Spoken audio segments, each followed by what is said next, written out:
वैतरणी नदी आत्म्याचा प्रवास. मृत्यू म्हणजे शेवट नव्हे, तर तो आत्म्याच्या प्रवासाची खरी सुरुवात असते. आणि या प्रवासात एक नदी येते, वैतरणी नदी, जी पार केली नाही तर आत्मा अडकतो वेदनामध्ये, यातनामध्ये.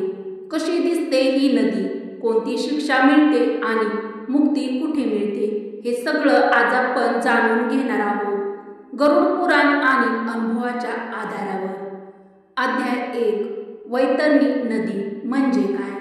गरुड पुराणानुसार माणूस मरण पावल्यानंतर त्याचा आत्मा यमदूताच्या मदतीने यमलोकाच्या दिशेने निघतो. पण त्याच्या मार्गात येते एक भयावह काळी घाणेरडी नदी. तिचं नाव वैतरणी नदी. हिचं नावच सांगतं, वैतरणी म्हणजे वेदना तरणी, वेदनांनी भरलेली नदी. ही नदी 10 योजन लांब, सुमारे 120 किलोमीटर आहे. तिचं पाणी काळं आहे आणि त्यात रक्त, विष्ठा, मूत्र, मांस, केस, नखे अशा घाण गोष्टी वाहत असतात. ही नदी स्वच्छ नाही, कारण हीच त्या पापी आत्म्यांची पहिली परीक्षा असते. वैतरणी नदी ही कोणतीही साधी नदी नाही. ही म्हणजे मृत आत्म्याचं प्रथम भयावह दर्शन, जी जिवंत असतानाही काहींना स्वप्नात दिसते आणि मृत्यूनंतर ती खरी पुढे येऊन उभी ठाकते. तिचा रंग दिसायला एकदम काळाकुट्ट, जणू रात्रच जमिनीवर ओघळून वाहते आहे. नदीत पाणी नव्हे, तर नदीत असते रक्त, विष्ठा, मूत्र, चिखल, हाडं, केस, मांसाचे तुकडे. हे सगळं तिच्या प्रवाहात वाहत असतं. तिच्या काठावर अर्धवट सडलेली प्रेत, गळलेल्या जनावरांचे अवशेष, एक अनामिक वास त्या नदीमध्ये पसरलेला असतो. या नदीला पाहून आत्मा मागे फिरू लागतो, पण त्यावेळी मागे फिरण्याचा दुसरा मार्गच नसतो, कारण मागे मृत्यू आहे आणि पुढे नरकद्वार. नदीच्या तळाशी बुडबुडे फुटतात, पण ते पाण्याचे नसतात, ते आहेत पापांचे साठलेले बुडबुडे. नदीच्या पाण्यात विघटित आत्म्यांच्या किंकाळ्या मिसळलेल्या असतात. त्या नदीत पाय ठेवल्या क्षणी आत्मा एक विचित्र कंपन अनुभवतो, जणू त्याचं संपूर्ण जीवन त्याच्या डोळ्यासमोर फडफडून जातं. कधी कधी ही नदी एकदम थंडगार वाटते, पण क्षणातच जळजळीत गरम बनते. अशी ही वैतरणी नदी. कधी सापांनी भरलेली, कधी जल जनावरे आत्म्यावर हल्ला करत असतात. आत्म्यांना वाटतं जणू नदी जिवंत आहे आणि ती त्यांचं पाप ओळखून त्यांना पाण्यात ओढत आहे. काहींना ती नदी एखाद्या असुरनीसारखी हसताना दिसते, जी त्यांच्या जीवनातील प्रत्येक अपराधाची, पापाची जणू थट्टाच करत असते. त्या क्षणी आत्मा फक्त एकच गोष्ट आठवतो, मी आयुष्यात काय केलं. कारण वैतरणी काही विसरत नाही, ती फक्त परत देते, जसं आपण पेरलेलं असतं.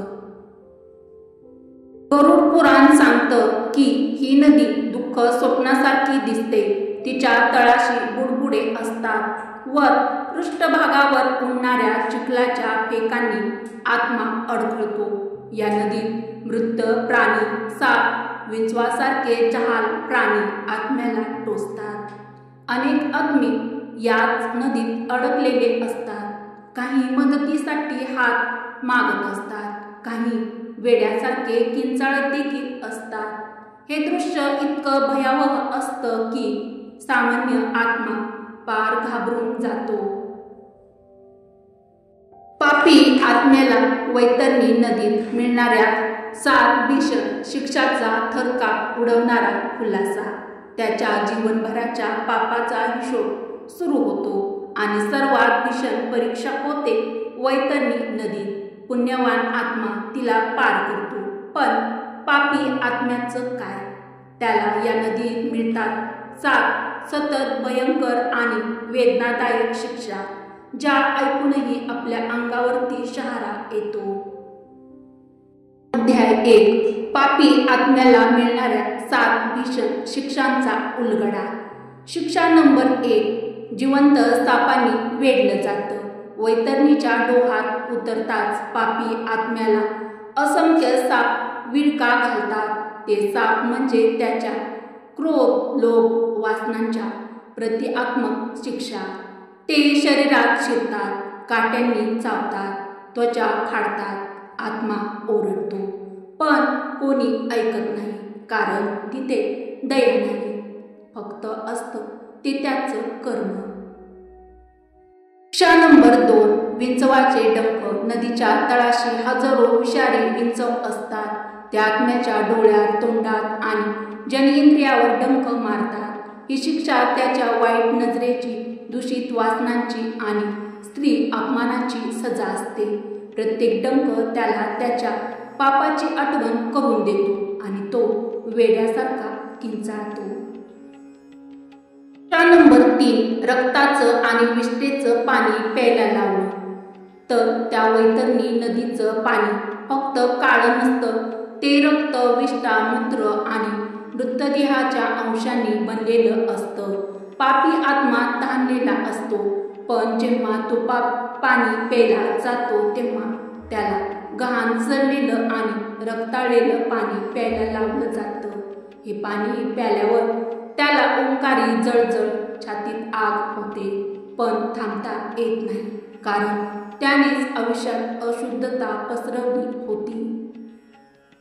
शिक्षा नंबर 4. शरीरावर अंधारातून फेकले जाणारे दगड आणि हाडं. नदी पार करताना अचानक आत्म्यावर अंधारातून काहीतरी फेकलं जातं. ते असतात मोठमोठे दगड, मृत माणसांची हाडे, जनावरांची कवटी. हे सर्व त्याच्या डोक्यावर, पाठीवर, छातीवर आदळतात. काही आत्म्याचे हात पाय मोडतात, डोळे फुटतात, मुख विदर्ण होतो. ही शिक्षा असते त्याने आयुष्यात इतरांना केलेल्या छळाची असते. शिक्षा नंबर 5. नखे आणि दातांनी फाडलं जाणं. वैतरणी नदीच्या तळातून काही विकृत आत्म्यांचे हात वर येतात. त्यांना नखे असतात, धारदार, विषारी. हे आत्मे त्याला ओढून नेतात आणि त्याच्या शरीरावरून नखे फिरवतात, कातडी सोलतात. काहींना दातांनी चावलं जातं आणि तो आत्मा इवळत राहतो. ही सजा त्याने दुसऱ्यांच्या जीवनात केलेल्या भावनिक, शारीरिक छळासाठी असते, मानसिक अत्याचारासाठी देखील असते. शिक्षा नंबर 6. कीटकांनी शरीर पोखरणं. काही आत्म्यांच्या अंगावर हजारो कीटक जसे उंदीर, घाण, वटवाघूळ चिटकवतात. हे त्याच्या शरीरात रुतून राहतात आणि आतून पोखरू लागतात. या कीटकांचा त्रास क्षणभराचा नसतो, तो दीर्घकाळ टिकतो. ही शिक्षा असते कपट, अपवित्रता आणि स्वार्थासाठी. शिक्षा नंबर 7. इतर आत्म्याकडून मारहाण. नदीत अनेक आत्मे अडकलेले असतात. काही आत्म्यांच्या पापांच्या क्रियाचे बळी. जेव्हा पापी आत्मा नदीत उतरतो, ते आत्मे त्याला ओळखतात. ते त्याच्यावर झडप घालतात, त्याला चापट्या, थापट्या, दगड मारतात. ते म्हणतात, आमचं आयुष्य तू नष्ट केलंस, आता शिक्षा भोग. हा क्षण म्हणजे कर्मफळाची थेट झालेली झळ.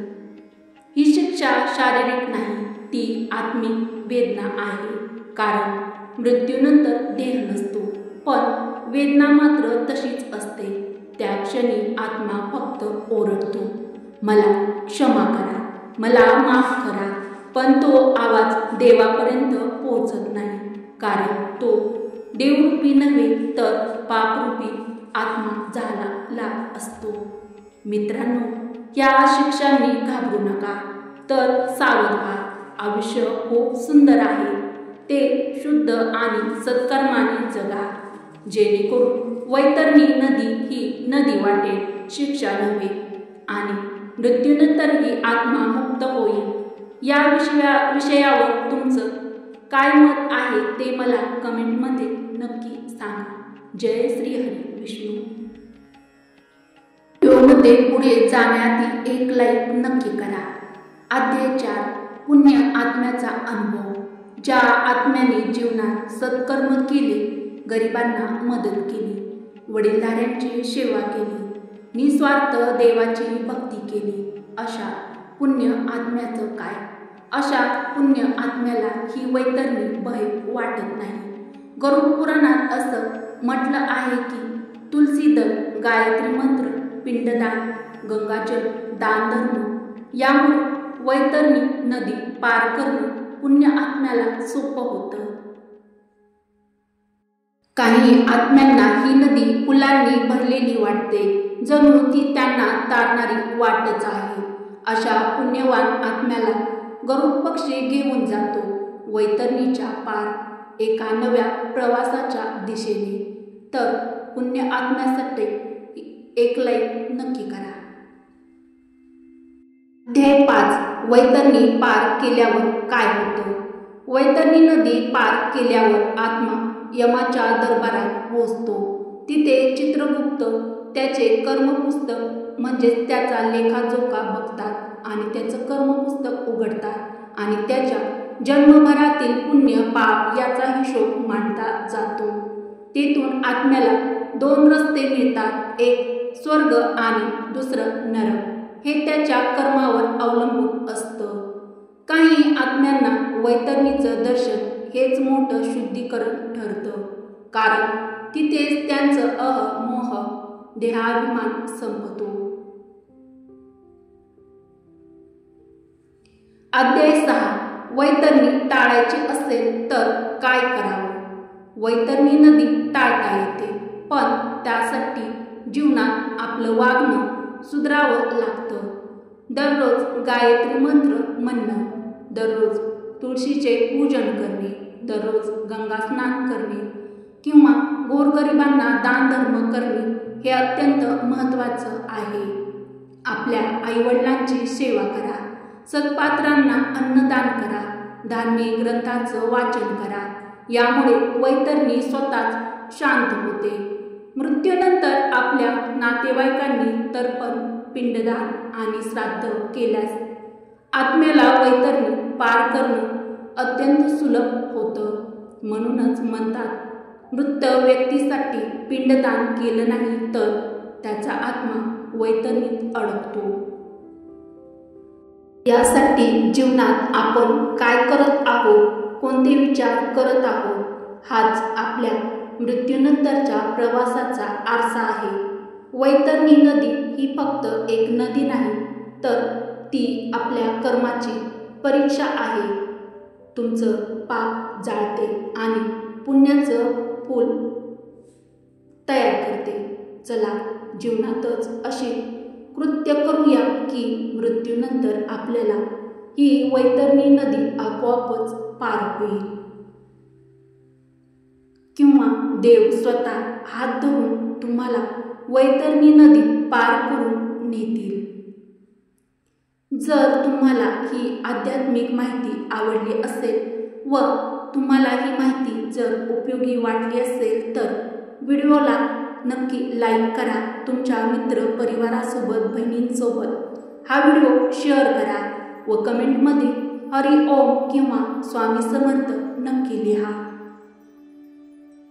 आणि हो, अशाच आध्यात्मिक माहितीसाठी मराठी मंगल या आपल्या मराठमोळ्या चॅनलला सबस्क्राईब करायला विसरू नका. पुन्हा भेटू अशाच नवीन आध्यात्मिक व्हिडिओमध्ये. व्हिडिओ पूर्ण बघितल्याबद्दल तुमचे मनापासून धन्यवाद. आणि पुढील व्हिडिओ कोणत्या विषयावरती हवा आहे तो देखील मला कमेंट करून नक्की सांगा. जय श्री हरी, श्री स्वामी समर्थ.